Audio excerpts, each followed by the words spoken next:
What's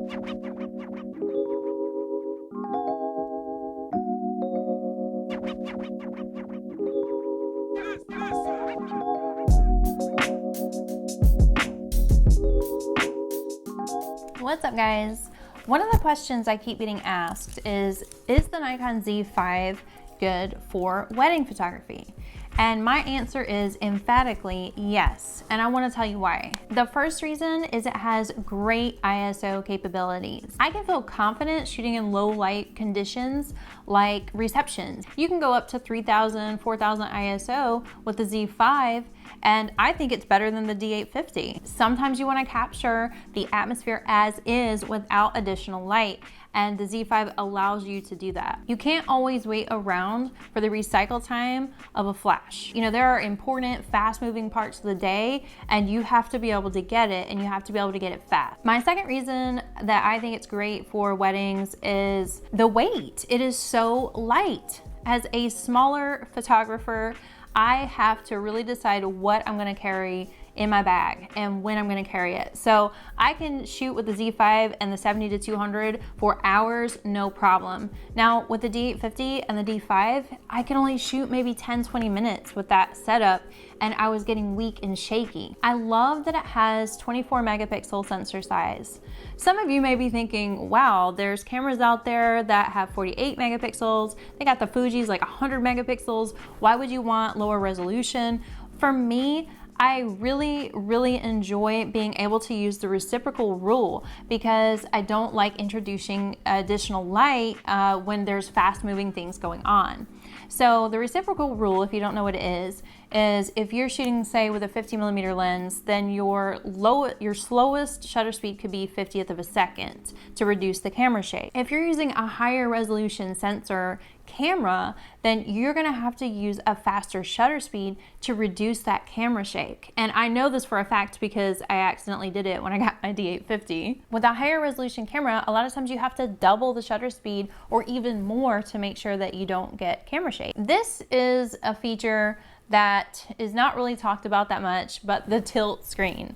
So I am always like on the floor and doing crazy stuff to get the low angle or the high angle. And the wonderful thing about the tilt screen is being able to utilize that to where I don't have to lay on the floor to see what angle I'm getting. So I can use it like this and hold it down and look at what I'm doing rather than lying on the floor and doing all that.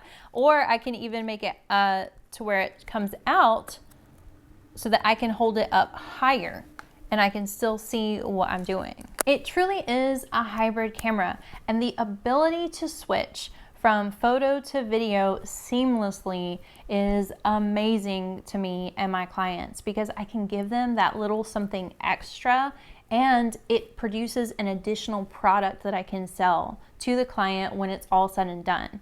So imagine just a little tiny 1-minute highlight reel of the whole entire day. Then you can sell that for extra money and you're gonna wow your clients, which is really important. Leave that baby in 60 frames per second. You will easily compile some clips very fast of the entire day. A 1-minute highlight reel honestly will wow your clients. You think it won't, but it will, I promise you. With 273 focal points, you can utilize your entire screen rather than the 2/3 of it little box that Nikon always gave us to where we could actually, you know, put our little focus point.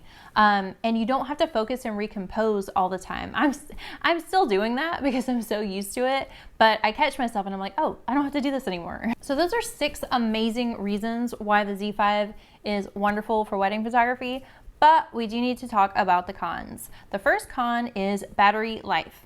Okay, I don't know what it is. It's the same battery you use for the D850, but for some reason the battery goes just like that. So you need to have extra batteries on hand, or you need to bring your battery charger. Whatever you need to do, don't run out of battery. 4.5 FPS continuous shooting can definitely be a downer. Now I understand I don't shoot sports, but there are certain parts of the wedding day where a higher FPS can actually really save you. For instance, when the bride's coming down the aisle, or when you're doing the garter toss or the bouquet toss, it's really important to be able to have capabilities and get the shot every single time. I get along with it at 4.5.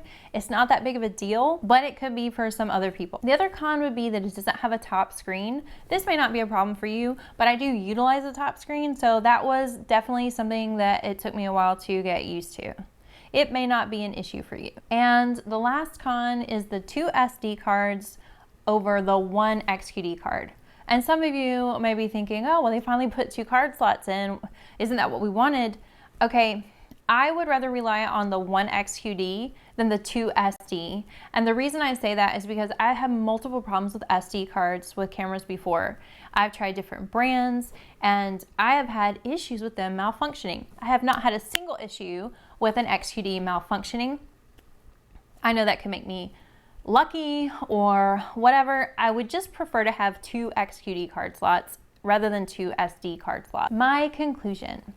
I have used this camera at 4 weddings so far and I absolutely loved it. It's light, it's weather sealed, it's easy to use, it gives me the ability to record video when I want to. It produces sharp, high quality images and it's priced amazingly. So yes, I wholeheartedly recommend this camera for wedding photography. So guys, if this video helped you, then don't forget to subscribe and comment below if you have this camera, if you're considering purchasing it, and I will see you guys next time.